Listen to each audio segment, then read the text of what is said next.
মৰঙীৰ কৌৱানী কয়াবস্তিত অমৃত সৰোবৰ আঁচনিৰ শুভাৰম্ভ। ভাৰতৰ প্ৰধানমন্ত্ৰী নৰেন্দ্ৰ মোদীৰ জন্মদিনটোত মৰঙীত চাৰিটাকৈ অমৃত সৰোবৰ আঁচনিৰ শুভাৰম্ভ কৰে। আজি গোলাঘাট জিলাৰ মৰঙী উন্নয়ন খণ্ডৰ অন্তৰ্গত ফলঙনি পঞ্চায়তত অমৃত সৰোবৰ আঁচনিৰ শুভাৰম্ভ কৰে।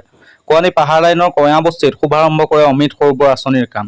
ভাৰতৰ প্ৰধানমন্ত্ৰী নৰেন্দ্ৰ মোদীৰ জন্মদিনত গোলাঘাট জিলাৰ মৰঙী মৌজাৰ কৌৱানী পাহাৰ লাইনৰ কয়াবস্তিত 11 লাখ টকা ব্যয় সাপেক্ষে নিৰ্মাণ হ'বলগীয়া অমৃত সৰোবৰৰ শুভাৰম্ভ কৰে।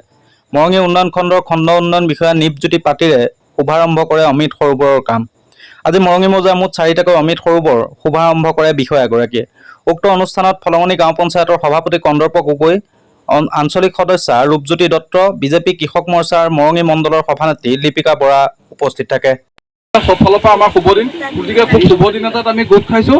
আমাৰ যি অমৃত সৰোবৰ আঁচনি শুভাৰম্ভ প্ৰধানমন্ত্ৰী মহোদয়ে সুখী অনুভৱ কৰিছোঁ, যিহেতু আমাৰ যি ভোটাৰ আছিলে, যি ৰাইজ আছিলে, ৰাইজক যে আমি চৰকাৰী কিছুমান সাহাৰ্য বা চৰকাৰী অনুদান আনি অন্ততঃ এই ভিতৰৰ অনুষ্ঠানত যে গাঁওবিলাকত যে সোমাব পাৰিছোঁ বা আমি খুৱাব পাৰিছোঁ, তেখেতলোকক দিব পাৰিছোঁ। তাৰ বাবে নিজকে অকণমান কিবা এটা কৰিছোঁ যেন লাগিছে ৰাইজৰ হৈ। আজি আমাৰ চৰকাৰৰ তৰফৰ পৰা যি নীতি নিৰ্দেশনা, আজিৰ দিনটোতে আমি গোটেই অসমত 1000টা অমৃত সৰোবৰ শুভাৰম্ভ কৰিব লাগে। আমাৰ মৰঙী ব্লকত বৰ্তমানলৈকে আমি অমৃত সৰোবৰ 4টা আমি ছাইট চিলেক্ট কৰিছোঁ। চাৰিটা ছাইটৰ ভিতৰত আজি শুভাৰম্ভ আমি কৰিছোঁ। আজি এইটো আছিলে আমাৰ 3 নম্বৰ, আমাৰ যি কৌৱানী বস্তিৰ ফলঙনি গাঁও পঞ্চায়তৰ অন্তৰ্গত অমৃত সৰোবৰ।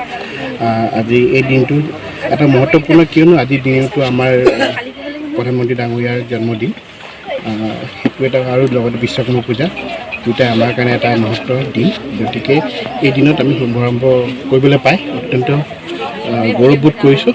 আৰু এই অমৃত সৰোবৰটো আমাৰ সভাপতি ডাঙৰীয়া, লগতে আমাৰ পঞ্চায়ত প্ৰতিনিধি ডাঙৰীয়া আৰু সকলো ফলঙনি গাঁৱৰ পঞ্চায়তৰ ৰাইজৰ লগত সহযোগত আমাৰ এটা ভাল অমৃত সৰোবৰ আমি পাম বুলি আশা কৰোঁ।